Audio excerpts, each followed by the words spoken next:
السلام عليكم ورحمة الله تعالى وبركاته، والصلاة والسلام على خاتم الأنبياء والمرسلين سيدنا محمد النبي الأمين، صلوات ربي وسلامه عليه.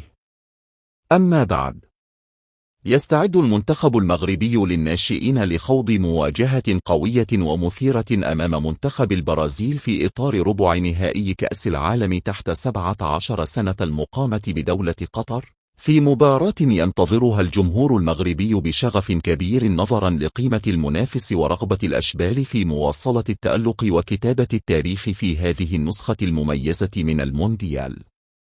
وبالنسبة للقنوات الناقلة، فسيتم بث المباراة عبر القنوات الرياضية الرسمية التي تملك حقوق نقل كأس العالم للناشئين في المنطقة، وعلى رأسها قناة الكأس القطرية، إضافة إلى بعض القنوات الناقلة الأخرى التي ستوفر تغطية شاملة لأحداث اللقاء.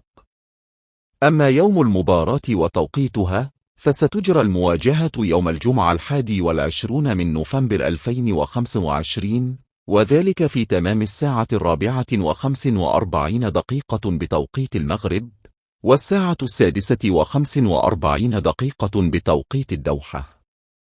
حظ موفق لمنتخبنا الوطني، وإن شاء الله فوز وتأهل إلى نصف النهائي.